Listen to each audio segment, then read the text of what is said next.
Okay, this is what we got. This is transformer. I did a lot of these in flatbed, and I don't agree with the way they want you to do them. They bolt them to the pallet. Now that's over 4,000 pound transformer.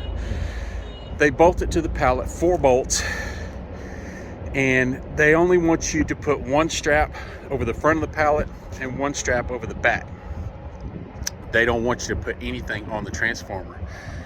I think that's stupid, because I don't want to rely on, if you can see, it's supposed to be bolted into a 4x4, but it's not.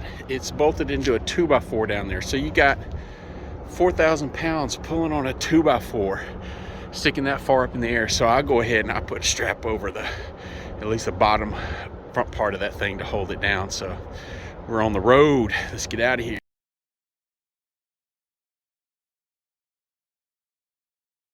Let's talk about it. Man, I went in to get my coffee this morning. I didn't feel like making it. And it's still super hot.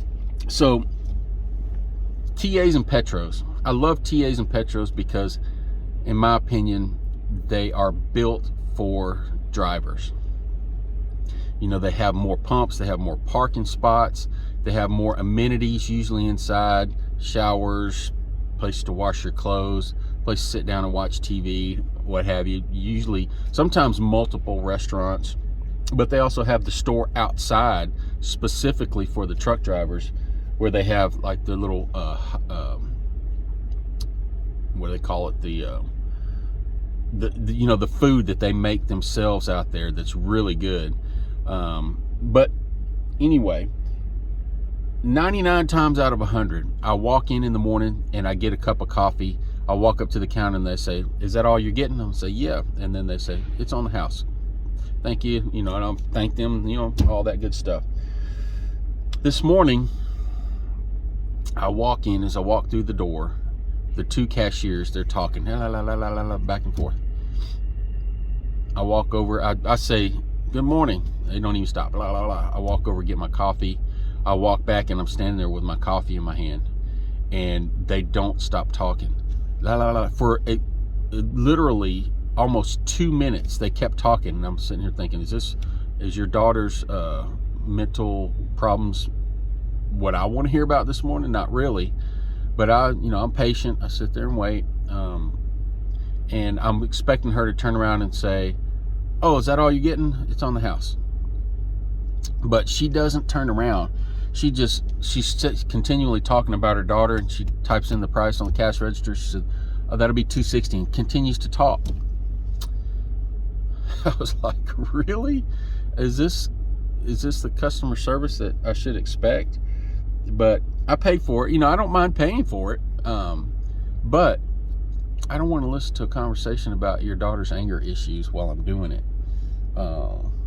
But that's customer service nowadays. It seems like me and my wife talk about it almost every time we go into Walmart. You get run over by their employees that don't even slow down. They don't even say sorry, excuse me, anything. They don't give a damn about you anymore. But that's the way things go. I think it's maybe why so many people want to shop online, and they have 50 shoppers in there that are running over you. But I was when I got here yesterday, I walked inside the big store, Petro, and I was listening. I was stopped by the little lounge area, was listening to the news, and 2 guys were talking about, well, there was several guys in there, but 2 of them were talking about the trucking companies, and they were trying to talk each other, I guess, into coming over their trucking company. And one of them said, "Yeah, I clear $1,200 every week." And he goes, I get the miles. I get 3,000 miles a week. And the other one said, "Yeah, I got a little over 3,000 miles, but I'm clearing $1,400 a week, and they don't mess with me." And I'm thinking, man, I wanted to jump in there and say, "Hey, would you go down and buy a pickup truck and come to work for me?" You can do that in a few days. But people have different ideas of where they want to be and what makes them happy. So I never do that unless somebody asks what I'm making. But I just thought it was funny. You know, they're not getting home. They're driving over 3,000 miles a week, and they're only bringing home $1,200 and $1,400, which, man. Anyway, so weekly recap so far this week. It's Friday morning. I'm sitting 300 miles away from the house, and my plan is to sit here and watch the load boards.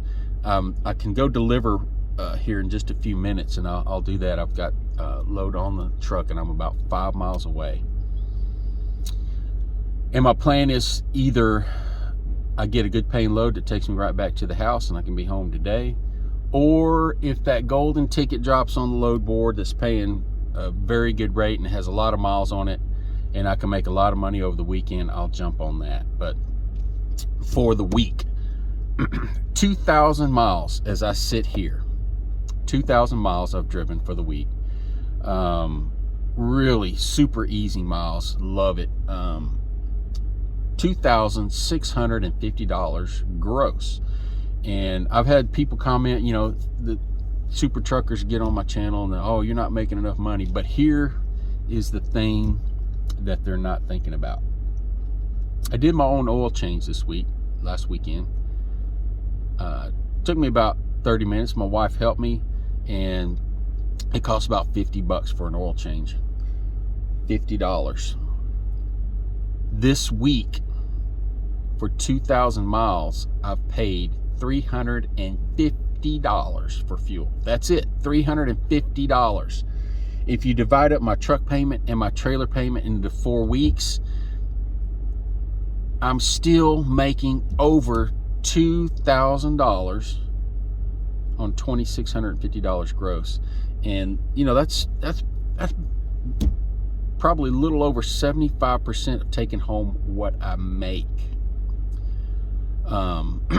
Which I love it. You know, I won't get the same grosses. You know, I've made those videos in the past where I've grossed $10,000 and take a lot of money home. But you know, in those weeks I've spent a lot of money, and you know, on a daily basis, weekly basis, monthly, yearly, this truck is just super cheap to run. It's not comfortable, I'll tell you that. As far as sleeping arrangements, driving, it's super comfortable. But yeah, so this week, $2,650, spent $350 on fuel.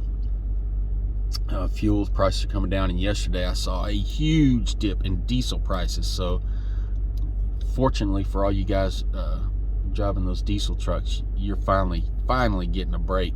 But I don't think it's going to last. I think it's probably going to jump back up in January. You know, these big oil companies, they do that.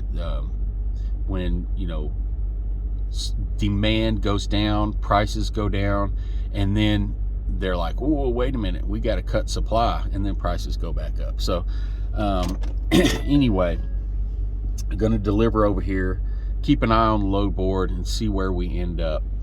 Hopefully we find that golden ticket for the weekend.